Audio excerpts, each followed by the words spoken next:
Shalom. Selamat siang Bapak Ibu. Apa kabar hari ini? Baik-baik semua ya. Ya, kita bersyukur dalam anugerah Tuhan, kita ada lagi untuk memuji menyembah Tuhan. Tema kita hari ini adalah kuasa firman Tuhan. Bapak Saudara pernah merasakan kuasa dari firman Tuhan? Pernah? Pernah ya? Oke, ada beberapa orang merasakan kuasa firman Tuhan. Apa yang kita rasakan ketika firman Tuhan itu terjadi dalam hidup kita? Seperti apa rasanya? Sakit? Kan rasa kan? Seneng? Bahagia? Ya. Mari kita lihat bersama di dalam Injil Markus pasal 4 ini. Apa firman Tuhan itu yang bisa, kuasa dari firman Tuhan itu yang bisa terjadi dalam hidup kita. Saya ingatkan kembali satu statement bagaimana kita mau mengenal Allah. Jadi Bapak Saudara, minggu lalu saya sudah sampaikan bagian ini bagaimana kita mau mengenal Allah. Jadi ketika kita mengalami kuasa firman Tuhan, itu tujuannya satu. Apa tujuannya? Supaya kita bisa mengenal Allah yang benar. Karena sia-sia kita mengalami kuasa firman Tuhan, tetapi kita tidak memiliki pengenalan yang benar tentang Allah. Makanya jangan heran kalau kemudian kita baca di dalam Injil Matius pasal 7, Tuhan Yesus berkata apa? Pada akhirnya ketika sampai di kekekalan, ada orang yang berseru-seru, Tuhan, Tuhan, bukankah aku telah bernubuat, telah melakukan mujizat, telah menyembuhkan orang sakit, mengusir setan demi namamu? Mereka telah mengalami kuasa firman Tuhan. Mereka telah mengalami kuasa nama Yesus. Tetapi kemudian Tuhan bilang apa? Di ayat 21 kitab Matius pasal 7. Enyala engkau dari hadapanku, hai pembuat kejahatan. Jadi Bapak Saudara, kita mengalami kuasa firman Tuhan, kita mengalami kuasa nama Yesus, itu juga harus kemudian memiliki satu tujuan. Supaya apa? Kita memiliki pengenalan yang benar akan Allah.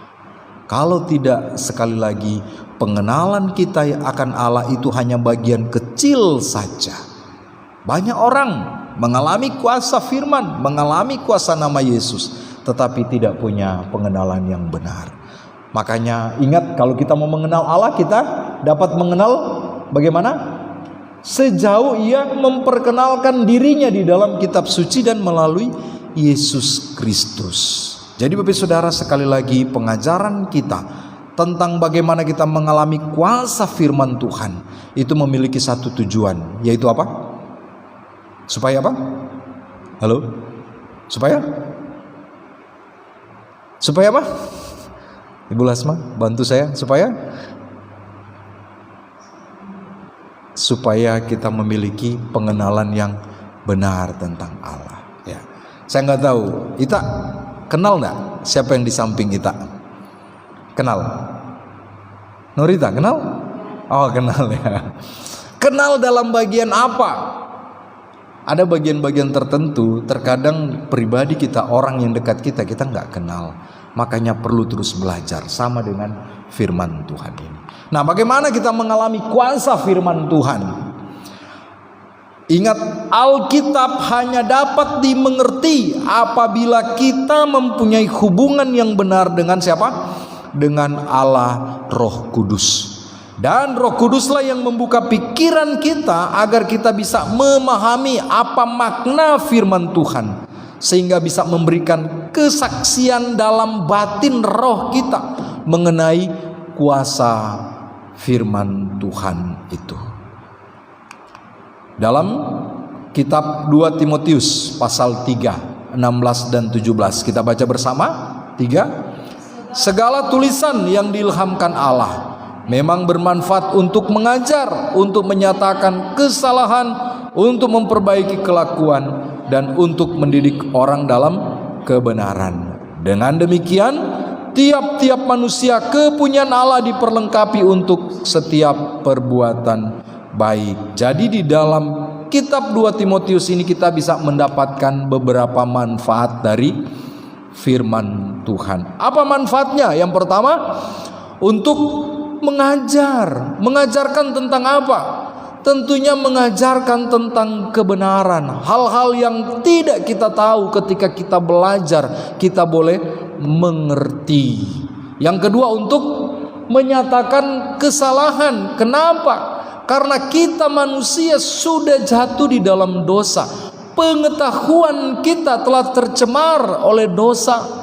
Makanya ketika kita baca kitab suci, kita boleh melihat keadaan diri kita.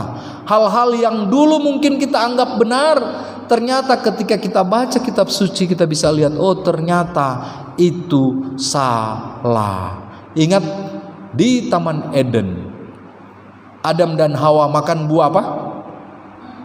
Buah apa yang dimakan? Buah terlarang, ya, buah terlarang. Buah apa? Buah pengetahuan tentang yang baik dan yang jahat. Jadi ternyata Bapak Saudara, ketika manusia memakan buah yang dilarang oleh Tuhan, buah pengetahuan yang baik dan jahat, di situ kemudian dia menyadari dalam dirinya ada apa? Ada yang baik dan ada yang jahat. Sebelumnya apa? Sebelum mereka makan, mereka tahu enggak yang jahat? Mereka tahu enggak yang baik? Yang mereka tahu hanyalah kehendak Tuhan yang benar. Tetapi ketika mereka makan buah itu, maka mereka tahu ternyata ada yang salah. Mereka jatuh di dalam dosa. Makanya ketika kita membaca kitab suci, kita bersyukur. Kebenaran-kebenaran mungkin yang kita pikir itu benar, ternyata ketika kita bercermin melalui firman Tuhan, kita bisa lihat, oh ternyata itu salah. Ya, yang ketiga apa? Untuk memperbaiki kelakuan. Ketika kita tahu salah, tindakan kita, pikiran kita, pengetahuan kita, sikap kita, oleh firman Tuhanlah itu kita bisa diperbaiki. Ada bagian-bagian yang kemudian menolong kita bagaimana supaya memperbaiki kesalahan kita. Ada orang yang cuma pintar kasih tahu kamu salah, tapi dia nggak bisa menunjukkan yang benar mana. Kamu salah, terus yang benar apa? Dia juga nggak tahu. Nah ini bahaya. Jadi orang itu akan terjebak di dalam sikap ketidaktahuan. Bagaimana dia mau melangkah maju? Itu jalan salah, terus jalan yang benar mana? Nggak tahu. Firman Tuhan menyatakan jalan itu salah, dan dia menyatakan jalan ini adalah jalan yang lurus, jalan yang benar. Firman Tuhan ketika kita membaca, kita akan dinyatakan ada hal-hal tertentu yang salah dalam kehidupan kita. Tetapi kemudian tidak berhenti sampai di situ. Dia akan menunjukkan ini yang benar, yang perlu kita lakukan. Makanya yang keempat, firman Tuhan ini bermanfaat untuk apa? Mendidik kita di dalam kebenaran. Mendidik dalam kebenaran artinya apa? Kita boleh terus hidup, diajar, dididik, berjalan bersama di dalam kebenaran itu, sehingga bisa digenapi ayat yang kelima. Ini ayat yang kelima. Apa? Bagian yang kelima, maaf, ayat 17 tadi. Kalau kita bisa memiliki bagian ini, maka ini akan terjadi. Dengan demikian, tiap-tiap manusia kepunyaan Allah diperlengkapi untuk setiap perbuatan baik. Ingat, yang bisa mendapatkan manfaat ini siapa? Kepunyaan Allah. Orang-orang kepunyaan Allah, mereka bisa diperlengkapi untuk melakukan perbuatan baik melalui apa? Melalui manfaat firman Tuhan ini.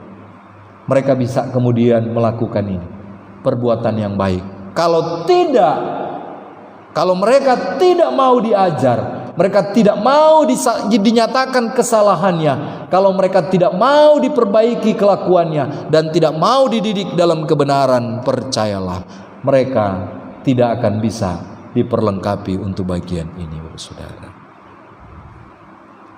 Oh, ini hal yang sangat berarti. Nah, makanya di dalam pembacaan kita tadi Yesus memberikan satu perumpamaan. Dan kalau kita baca, ini merupakan perumpamaan yang paling penting dari beraneka ragam perumpamaan yang pernah Yesus sampaikan. Perumpamaan tentang penabur firman. Orang-orang yang disampaikan dalam firman Tuhan, yang menabur firman adalah mereka yang telah diselamatkan. Kalau di dalam pembacaan tadi, mereka adalah kepunyaan Allah. Itulah tugas daripada orang-orang yang diselamatkan, yang telah mengalami manfaat dari firman Tuhan, yang telah mengalami manfaat dari kuasa firman Tuhan itu.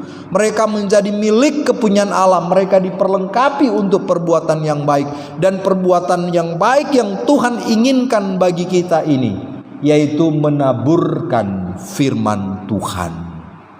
Bukan sekedar menabur, memberi makanan, roti, sekedar membantu orang. Tidak, Bapak Saudara. Itu hanya langkah awal agar supaya hal yang pokok itu bisa tercapai. Yaitu apa? Firman Tuhan disampaikan. Kalau kita hanya bisa membagi roti, membagi telur, membagi sembako, itu terbatas. Betul? Kita kasih beras 5 liter, 5 kilo. 5 kilo bisa habis berapa lama? 1 minggu habis ya, kalau sendirian lah. 2 minggu pun bisa lah, 1 hari setengah kilo ya. 2 minggu bisa habis. Setelah itu apa? Lapar lagi, betul?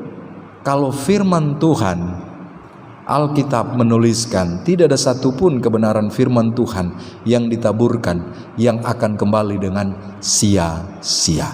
Langit dan bumi akan berlalu, tetapi firman Tuhan akan tinggal tetap. Ya. Makanya ini ya, bagi kita yang telah menikmati anugerah Tuhan, yang telah percaya kepada Yesus Kristus, yang telah menjadi milik kepunyaan Allah, tugas kita, ingat, kita adalah penabur-penabur firman Tuhan. Tetapi ingat, sebelum kita menabur firman Tuhan, kita juga harus mengalami penaburan firman itu. Kalau kita nggak punya firman sebagai benih yang akan kita taburkan, apa yang kita taburkan? Bukan benih firman Tuhan. Kalau kita tidak menaburkan benih firman Tuhan, benih apa yang kita taburkan? Ya, benih-benih kepentingan diri kita sendiri. Kalau kita nggak menikmati, nggak memiliki benih firman Tuhan itu. Makanya kalau di dalam konteks Alkitab, untuk menjadi pengajar, itu ada syaratnya. Orang yang bisa menjadi guru adalah orang yang telah melewati proses sebagai murid. Tidak bisa serta-merta tiba-tiba dia menjadi seorang guru tanpa kemudian belajar. Dan kalaupun dia sudah menjadi guru, dia tidak bisa berhenti belajar, terus belajar dan belajar. Tidak bisa berhenti. Makanya kita pun sama, Bapak Saudara. Kita adalah murid-murid Kristus. Artinya apa? Setiap hari kita harus berada di dalam pengajaran Kristus Tuhan. Ya, ini penting bagian. Oke, mari kita lihat perumpamaan ini. Ada beberapa bagian yang disampaikan. Ada 4 jenis tanah di mana penabur menaburkan benihnya. Kita bisa kemudian merefleksikan, kita dulu di mana? Ya, ketika benih firman Tuhan itu ditaburkan, ada orang datang menyampaikan, ataupun sekarang kita di mana? Ya, ketika kita mendengar firman Tuhan, bagian kita itu seperti apa? Ataupun kita bisa menempatkan diri ketika kita menjadi penabur. Orang-orang di mana kita menaburkan benih, tanah itu seperti apa? Jadi kita bisa menempatkan diri sebagai penabur, tapi kita juga bisa menempatkan diri sebagai tanah di mana firman itu ditaburkan dalam kehidupan kita. Jadi 4 jenis tanah di mana benih itu jatuh. Yang pertama di mana dalam firman Tuhan tadi, ada yang di pinggir jalan, baru kemudian ada di tanah yang berbatu-batu, ada di tengah semak duri, dan ada di tanah yang baik. Mau pilih yang mana?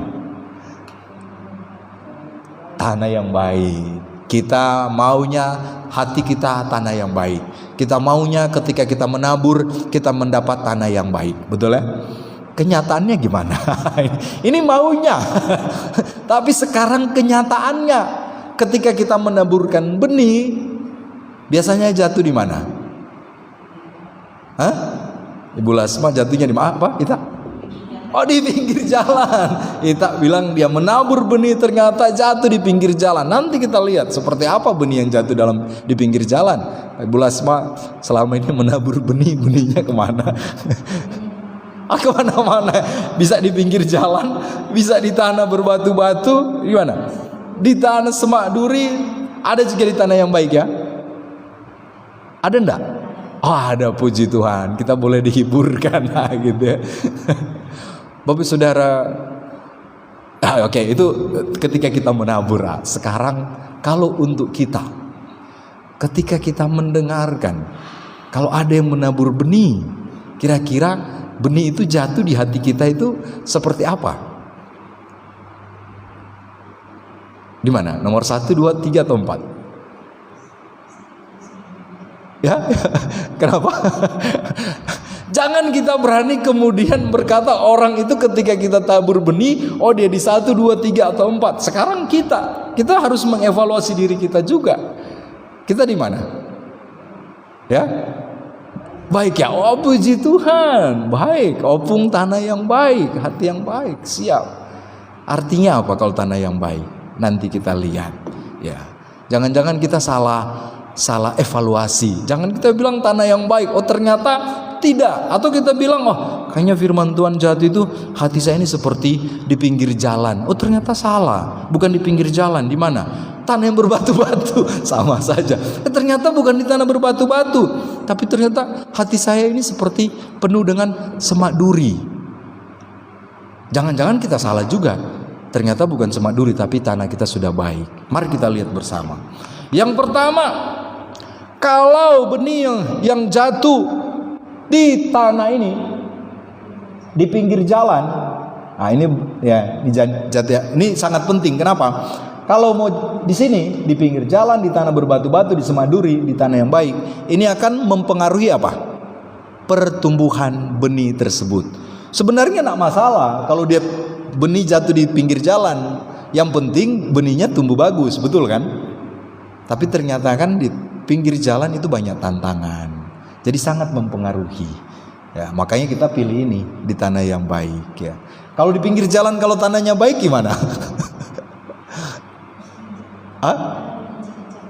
Tetap dijajah, pasti ada risiko. Nah, untuk itu segala macam tempat atau jenis hati manusia yang mendengarkan, kesiapan mendengar firman Tuhan itu akan mempengaruhi pertumbuhan firman dalam kehidupan kita.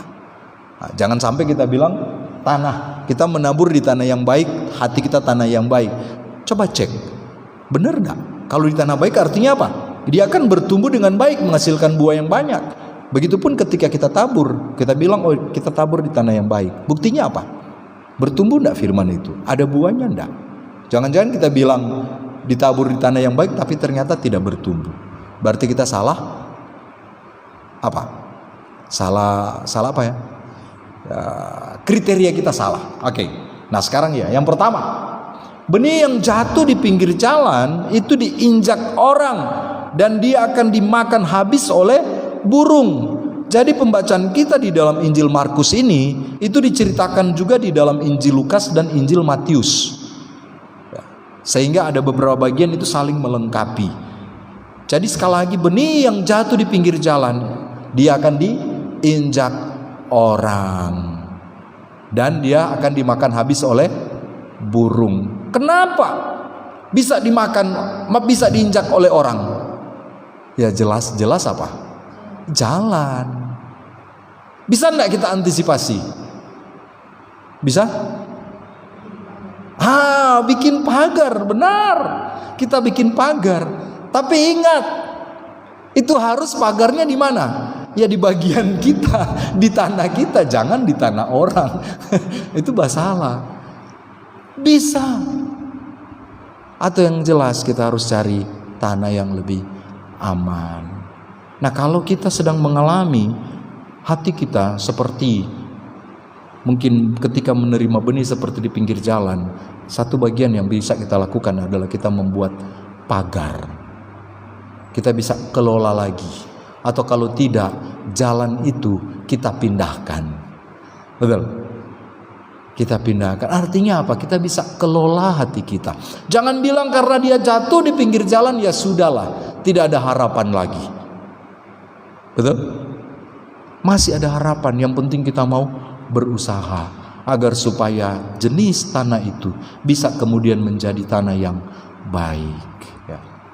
Jadi itu dalam gambaran, kalau dia tetap di pinggir jalan, dia akan diinjak orang dan dia akan habis dimakan oleh burung. Ini menggambarkan orang yang telah mendengar firman Tuhan, iblis datang mendengar firman dari dalam hati mereka sehingga mereka tidak percaya dan diselamatkan. Makanya yang perlu kita lakukan, memasang pagar bagi orang yang telah mendengar firman Tuhan tadi, walaupun mungkin jatuh di pinggir jalan, dengan apa? Berdoa, doa, doa, doa, doa. Itu menjadi pagar bagi orang itu, walaupun dia belum percaya. Ketika kita sampaikan firman Tuhan, iblis datang mengambil, kita terus doakan dia. Itu bisa menjadi pagar bagi dia. Bisa apa? Mengubahkan jenis tanah hatinya supaya menjadi tanah yang subur. Jadi bukan sekali dua kali. Mengelola tanah itu lama prosesnya. Opung pernah, sampai sekarang ada ya di Simalungun ya. Di kampung ya, di kampung ada tanah. Ada tanah, ada kebun kopi ya. Ibu Lasma pernah tanam padi? Enggak pernah ya. Ibu Lasma di Air Hitam dia tanam pare, baru ada tanam cabai. Oh, itu subur banget ya. Kemarin kami pergi panen parenya. Sayangnya saya nggak suka makan pare. Kalau senang, wah saya makan, saya ambil itu. Dikelola. Tanahnya Ibu Lasma ambil di mana? Dia cari tanah-tanah yang bagus, baru kemudian taruh. Dia nggak cari batu-batu. Kita bisa mengambil benih yang kemudian tumbuh di antara batu, pindah di tanah yang subur, dia bisa bertumbuh. Jadi masih ada harapan. Dalam hal rohani yang perlu kita lakukan adalah terus mendoakan. Yang kedua apa? Terkadang lingkungan menyebabkan orang tidak bisa bertumbuh dengan baik. Makanya dia perlu dipindahkan terlebih dahulu dari lingkungan A ke lingkungan B. Di sana dia bisa mendapatkan hal yang baik. Benih firman Tuhan ketika dipindahkan ke tempat yang lebih baik, maka itu akan bertumbuh dengan baik. Tapi jangan salah, jangan sampai benih di tanah yang baik kita cabut, pindahkan ke pinggir jalan. Supaya apa? Oh bagus kalau di pinggir jalan. Supaya apa? Dilihat orang, hebat ya, pelayanannya mantap ya. Tiba-tiba lambat laun akan terus. Ya. Itu gambaran yang sangat banyak sekali maknanya kalau kita lihat Bapak Saudara. Ya, jadi pelayanan itu bukan sekedar kita dilihat, diperhatikan oleh orang. Tempat-tempat yang subur terkadang itu tempat-tempat yang tersembunyi. Betul kan? Kadang-kadang tempat-tempat yang subur, tempat-tempat yang tersembunyi, yang belum sama sekali dijamah orang. Ketika kita masuk, tanah itu masih subur. Ya, yang kedua, benih yang jatuh di mana? Tanah yang berbatu-batu. Akibatnya apa? Dia tumbuh dengan cepat, tapi segera layu dan kering karena tidak memiliki akar. Ya, mereka tidak berakar dan juga tidak mendapatkan air. Jadi kalau batu-batu di situ, ketika air datang dia tidak akan menyimpan air. Akibatnya apa? Dia pasti akan gersang. Makna rohaninya apa? Orang-orang ini menerima dengan gembira, tetapi mereka tidak berakar. Mereka percaya hanya sebentar saja. Ketika muncul masa pencobaan, mereka kemudian melupakan kebenaran firman Tuhan itu. Mereka hanya memiliki apa? Iman yang sementara. Ini biasanya ini apa, saudara? Kalau kita lihat orang-orang yang mengalami apa? Mujizat. Haleluya. Puji Tuhan, luar biasa. Atau apalagi di acara-acara yang besar, acara-acara besar, acara megah, musik aja ketika bunyi Wih, orang bilang, wih, hadirat Tuhan langsung turun gitu. Kadang-kadang seperti itu. Ketika lihat paduan suara angkat do mi sol do, rasanya seperti paduan suara malaikat, gitu kan? Wah. Tapi ketika dia pulang ke rumah, menghadapi tantangan, dia sudah mulai lupa tadi yang do mi sol do, gitu ya. Lupa sudah dia. Kadang-kadang seperti itu di dalam gereja. Haleluya. Merinding, Roh Kudus turun seolah-olah seperti itu, betul. Sangat menyentuh ketika menyanyi puji-pujian, hatinya tersentuh. Oh, Allah itu sangat baik. Menangis ketika mendengarkan pujian, merasakan sentuhan. Tapi ketika pulang ke rumah, menghadapi tantangan, lupa semuanya. Artinya apa? Hatinya masih dipenuhi dengan bebatuan. Yang perlu kita lakukan apa? Tolong terus doakan, terus kerjakan supaya apa? Bebatuan itu boleh diangkut. Bisa enggak? Bisa, saudara. Ya. Kebetulan saya anak gembala, anak petani. Jadi ladang kami kalau mau tanam padi dibajak. Pakai sapi 2 ekor baru pakai bajak pergi. Jadi kalau ada batu-batu itu akan muncul semua, kita ambil, buang, lempar. Akar-akar juga itu pasti akan terangkut semua. Dia subur. Tetapi kalau kita nggak kerjakan, nggak dibajak, kalau sudah berapa kali kita tanam, kita panen, dia akan tumbuh. Tapi apa? Kerdil. Ya, pupuknya sangat banyak perlu. Tapi kalau kita kelola dengan baik, dia bisa bertumbuh dengan baik. Kadang-kala kita lihat, ladang ini kayaknya gak ada harapan deh. Tapi ketika kita mau kerja keras, itu bisa. Ya. Sama dengan hati kita. Saya juga dulu sama. Saya pernah mengalami firman Tuhan sepertinya jatuh di pinggir jalan di dalam hati saya. Dengar aja tapi sebentar hilang. Hati saya berbatu-batu. Firman Tuhan, puji Tuhan, ikut KKR, ikut seminar, rajin. Dulu waktu di Jakarta berapa kali ikut seminar akhir zaman, seminar ikut semua. Tapi pulang ke rumah kami pergi juga ke pub, pergi juga ke bar. Tantangan kita juga ikut. Tapi ketika firman Tuhan dengan luar biasa, itu hati masih berbatu-batu. Kita perlu singkirkan. Ya. Ada orang-orang di sekitar kita yang perlu kita tolong untuk bagian ini supaya bebatuan yang dalam hatinya itu bisa terangkat. Supaya menjadi tanah yang subur. Dan yang ketiga, benih yang jatuh di mana? Di tengah semak. Dia bertumbuh bersama dengan semak duri sehingga terhimpit mati dan tidak berbuah. Ini maksudnya apa? Orang-orang yang dalam pertumbuhan imannya, mereka mendengar firman Tuhan, pengajaran, tetapi mereka kemudian terhimpit sekali lagi oleh kekhawatiran dunia. Mereka kemudian dipengaruhi oleh kekayaan-kekayaan dan kenikmatan hidup sehingga mereka tidak menghasilkan buah. Banyak kita mengalami ini, saudara.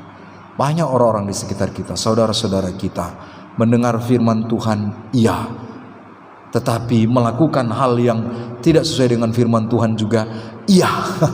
Kenapa?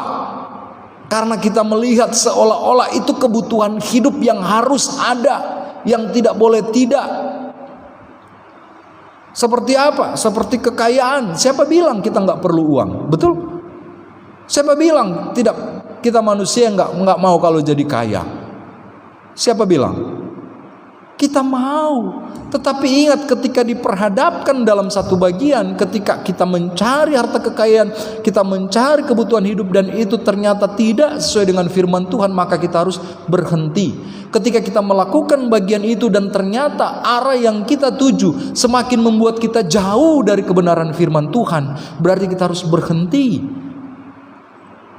Berarti bukan Tuhan tidak kehendaki, kita akan semakin salah, kita akan semakin jauh dari Tuhan.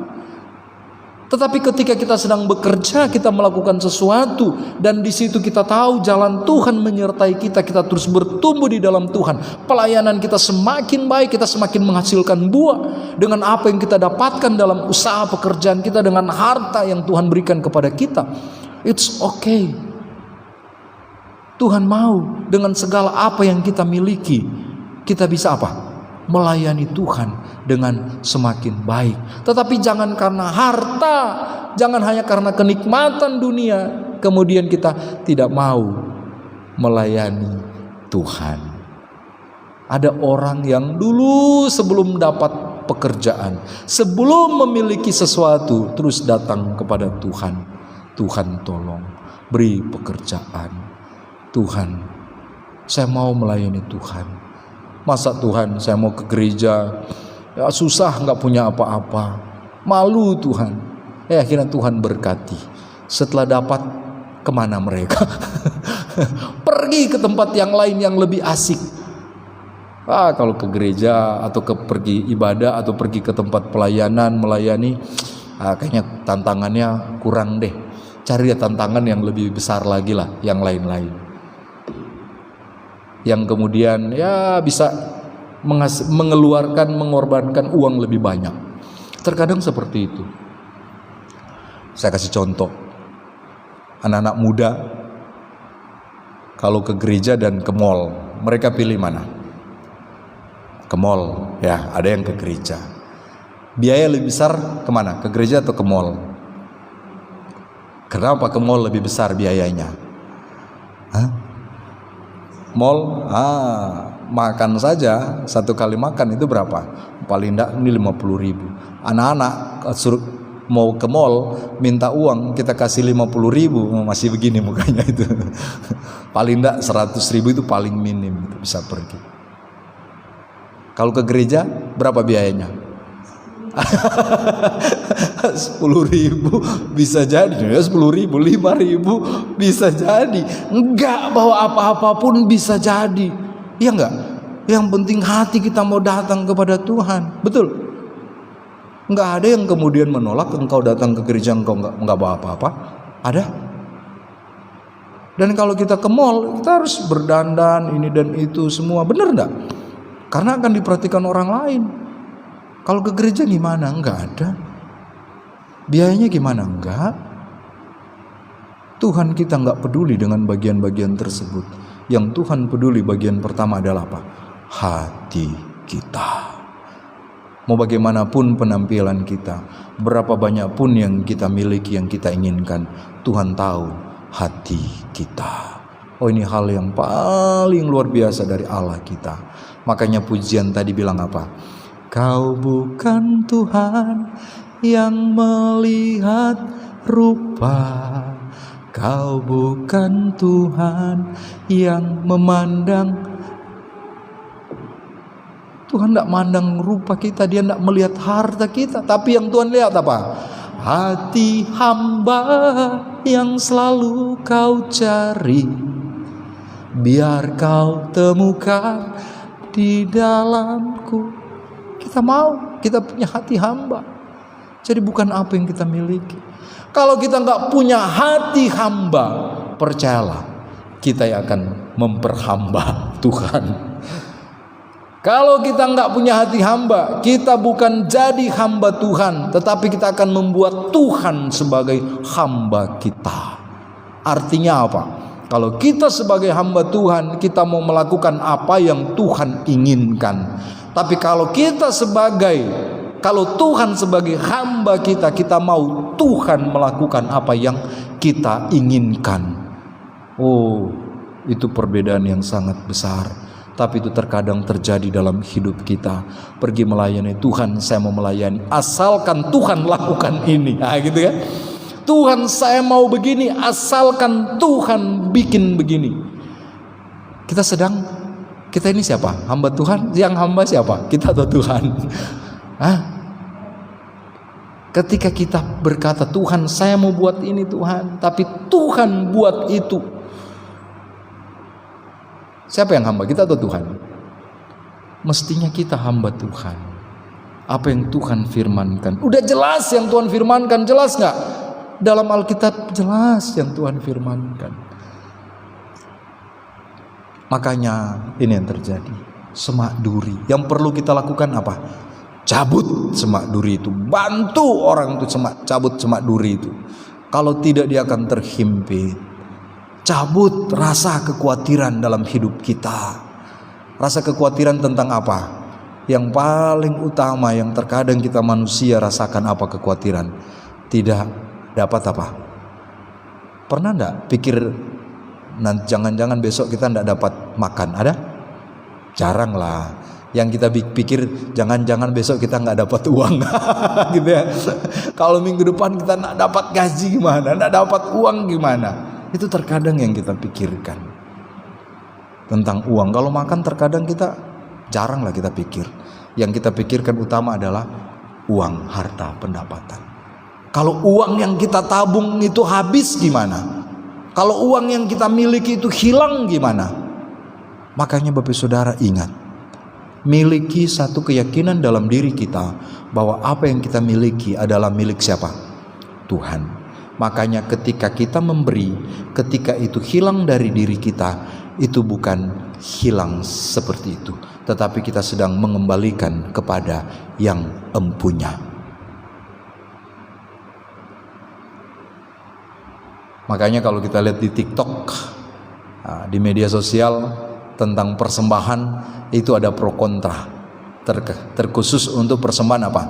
Perpuluhan. Ada yang bilang nggak perlu kasih, ada yang bilang perlu kasih. Ada yang bilang itu di perjanjian lama ya dikasih, ada yang bilang di perjanjian baru sudah enggak lagi. Betul ya? Tapi kalau kita mau lihat firman Tuhan, kalau di dalam perjanjian lama itu menekankan benar persembahan perpuluhan. Di perjanjian baru ada enggak? Enggak ada. Tapi perjanjian baru bilang apa? Apa yang harus dipersembahkan? Roma pasal 12. Yang Tuhan kendaki apa? Roma pasal 12 ayat 1 2 apa itu? Persembahan apa? Persembahkanlah apa?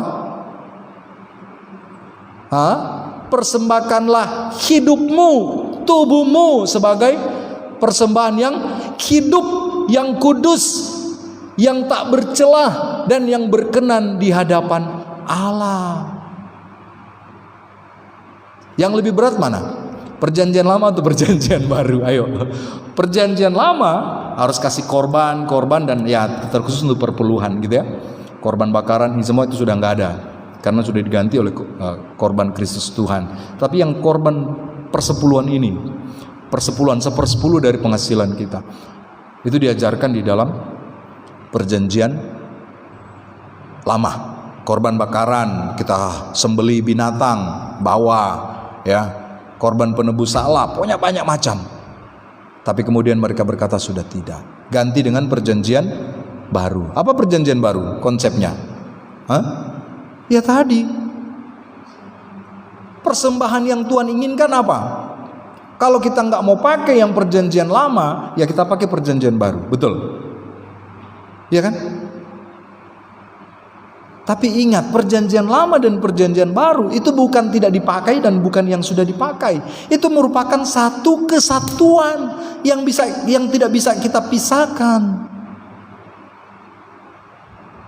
Karena perjanjian lama itu merupakan satu langkah, satu persiapan yang sudah Allah rancang sedemikian rupa agar supaya apa? Ketika datang perjanjian baru itu orang jelas.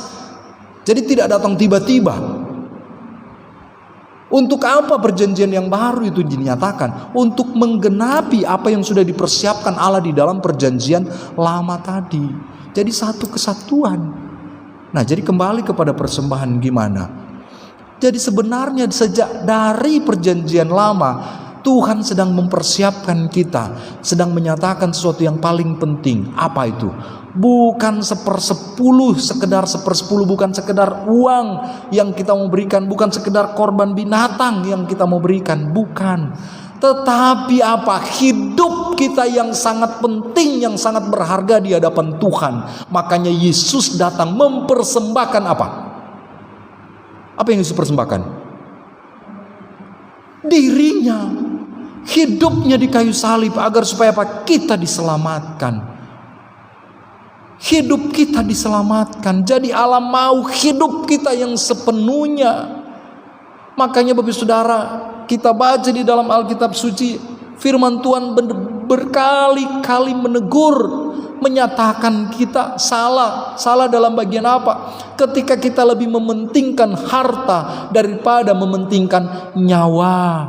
Apa arti hartamu itu? Karena ada dalam satu kisah Tuhan Yesus menceritakan ada orang kaya, dia timbun banyak uang, tapi kemudian Tuhan bilang apa? Malam ini juga aku akan ambil nyawamu. Untuk apa harta yang engkau timbun itu? Mana yang lebih penting?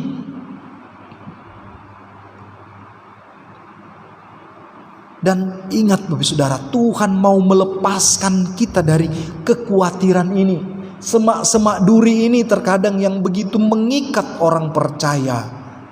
Nanti kalau saya kasih ini untuk Tuhan, saya apa lagi? Betul. Saya mau katakan Bapak Saudara, maaf, kalau kita hal yang sedikit saja kita nggak bisa memberi, percayalah kita nggak akan bisa memberi ketika kita punya banyak. Kenapa? Karena semakin banyak yang kita punya, kalau mau hitung perpuluhan, makanya semakin banyak yang harus engkau beri. Betul. Dan Tuhan sebenarnya bukan mau tentang berapa banyak yang engkau mau berikan, bukan uang yang Tuhan inginkan. Apa? Dirimu. Tetapi kalau uang saja engkau nggak mau rela berkorban untuk Tuhan, bagaimana engkau memberikan dirimu? Betul? Makanya dalam Maleakhi pasal 3 ayat 10 itu sebenarnya ayat yang keterlaluan, yang kalau kita pakai untuk kemudian memberi persembahan. Karena di dalam Maleakhi 3 ayat 10 dia bilang apa? Tuhan bilang apa? Ujilah aku ketika engkau memberikan persembahan, kalau aku tidak akan mengembalikan berkat-berkat kepadamu. Itu keterlaluan enggak? Sampai Tuhan bilang ujilah aku. Tuhan sedang mengajar orang supaya bisa terlepas dari semak duri ini, supaya tidak terikat dengan itu. Sampai-sampai Tuhan bilang apa? Ujilah aku. Rela-relanya Tuhan bilang ujilah aku, kalau aku tidak akan mengembalikan itu. Ada enggak di antara kita yang berani nguji Tuhan? Tapi Tuhan rela bilang, ayo uji aku, kalau aku tidak akan mengembalikan berkat untuk kalian, kalau kalian memberikan apa yang Tuhan nyatakan. Itu sebenarnya bukan sekedar apa yang kita berikan, bukan. Tapi Tuhan mau kita terikat dengan hati Tuhan. Bukan apa yang kita berikan, bukan. Kalau kita terikat dengan apa yang kita berikan, percayalah, kita sudah kasih, kita masih ingat-ingat. Aduh, seandainya saya tidak kasih, sudah sekian, sekian, dan sekian. Tidak seperti itu Bapak Saudara. Ya. Makanya di gereja di tempat ini, yang saya mau adalah kita ketika memberi sesuatu, pertama-tama sejak dari rumah kita sudah berdoa. Ya, berdoa, Tuhan saya mau ke gereja, apa yang harus saya persembahkan untuk Tuhan? Persiapkan dari rumah apa yang kita mau berikan untuk Tuhan ketika kita datang di dalam gereja. Begitupun ketika kita mau keluar rumah, kita berdoa, Tuhan, apa yang Tuhan inginkan untuk saya kerjakan, untuk saya berikan hari ini. Mungkin ada orang yang butuh pertolongan.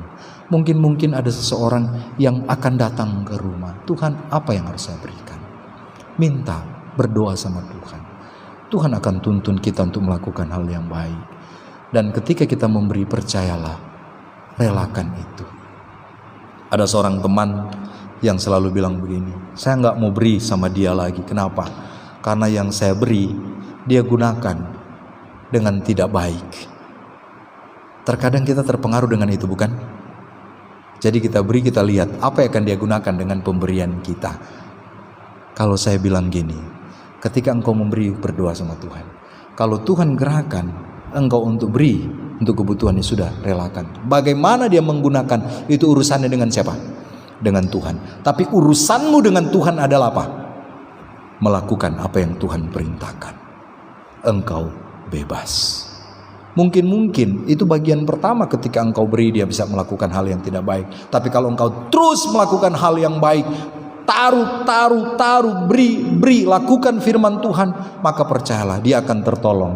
Sehingga dia bisa apa? Bisa terlepas dari semak duri ini. Dia akan melihat, oh kenapa ya? Dia kok setia terus, dia terus melakukan hal seperti itu. Itu akan menjadi keteladanan bagi dia. Ya, agak panjang lebar bagian, karena ini bagian yang banyak Bapak Saudara yang sering kita alami. Saya pun terkadang masih mengalami bagian ini. Ketika dapat suatu mulai ini, maka saya belajar dan saya sudah komit setiap kali dapat berkat. Lihat apa sudah ada anggaran bagian-bagian yang harus kita lakukan untuk Tuhan, untuk keperluan ini, untuk itu dan itu, untuk sosial dan lain sebagainya. Sehingga ketika ada kebutuhan kita sudah tahu bagian-bagian mana. Ya, dan itu semua harus diawali dengan doa. Dan yang terakhir, tanah yang baik. Ini yang kita katakan. Tanah yang baik artinya apa? Benih yang jatuh di tanah yang baik itu akan bertumbuh dan berbuah. Ini hasilnya ada yang 100 kali lipat, 60 kali lipat, ada yang 30 kali lipat. Ya. Jadi tanda bahwa benih itu jatuh di tanah yang baik. Tanda ketika kita menabur, kita melihat orang-orang itu, kita berkata tanah yang baik, itu artinya ada pertumbuhan. Ya mungkin tidak 100 kali lipat, tapi ada yang 60 kali lipat, ada yang 30 kali lipat, tapi bertumbuh. Sama juga dengan diri kita. Ketika kita berkata terima kasih Tuhan, hati saya menjadi tanah yang baik, benih bertumbuh. Sekarang kita lihat sudah berapa banyak buah yang tumbuh dengan benih firman Tuhan. Apakah ada 2 kali lipat, 3 kali lipat? Itu tandanya, ya. Artinya apa?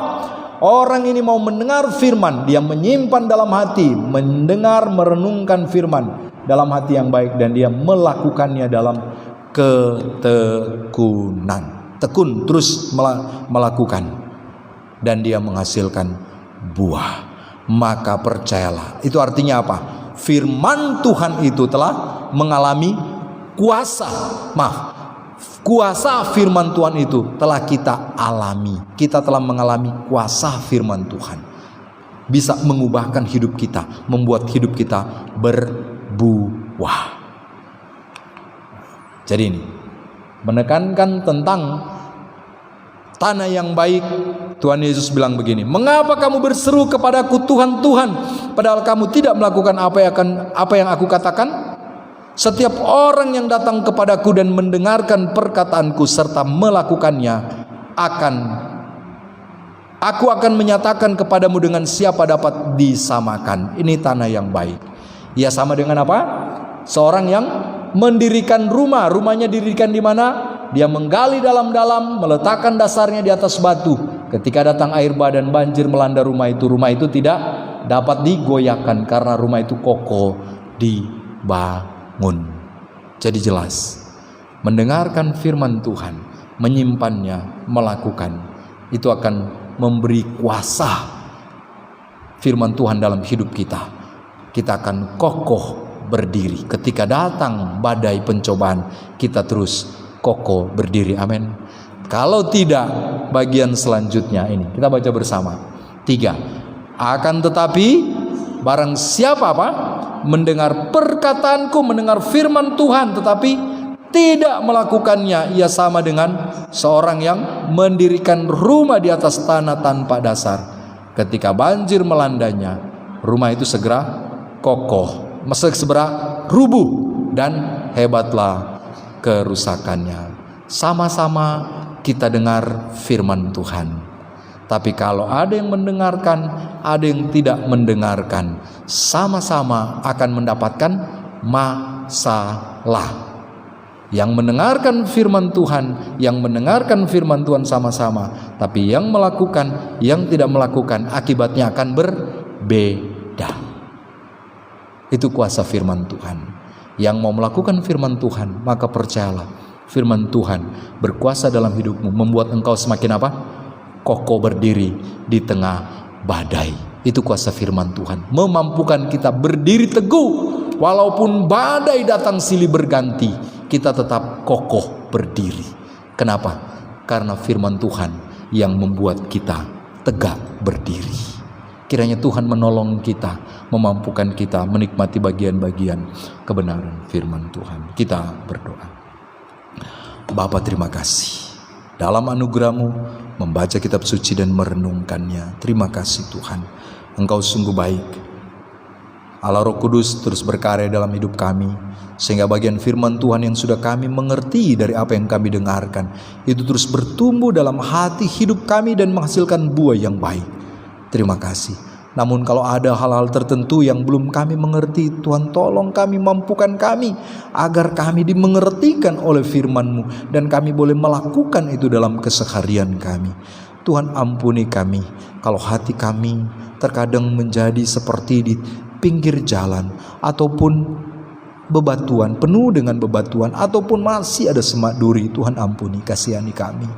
Tolong kami Tuhan, agar supaya kami bisa mengolah tanah hati kami dengan baik, walaupun perlu kerja keras, agar kami mau mendapati hati kami sebagai tanah yang baik, yang dimana ketika benih firman Tuhan kami dengar, itu bisa bertumbuh dengan baik, menghasilkan buah untuk kemuliaan Tuhan. Demikian juga orang-orang di sekitar kami, saudara-saudara kami, kalau ada hati mereka masih seperti di pinggir jalan, bebatuan, penuh semak duri, Tuhan kasihani. Tuhan tolong kami agar supaya hati ini bisa berubah menjadi tanah yang baik, hati yang baik, yang boleh benih firman Tuhan tumbuh menghasilkan buah untuk kemuliaan Tuhan. Terima kasih dalam nama Tuhan Yesus. Amin.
Jemaat Tuhan, arahkanlah hatimu, pulanglah dan terimalah berkat Tuhan.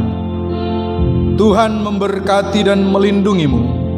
Tuhan menyinarimu dengan wajah-Nya dan memberimu kasih karunia.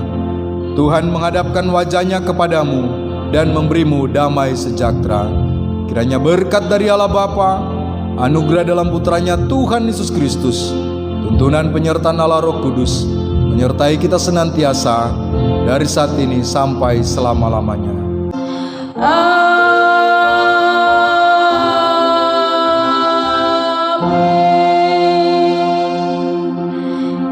Ibadah kita sudah selesai. Saat teduh, terima kasih telah bersama-sama dengan kita.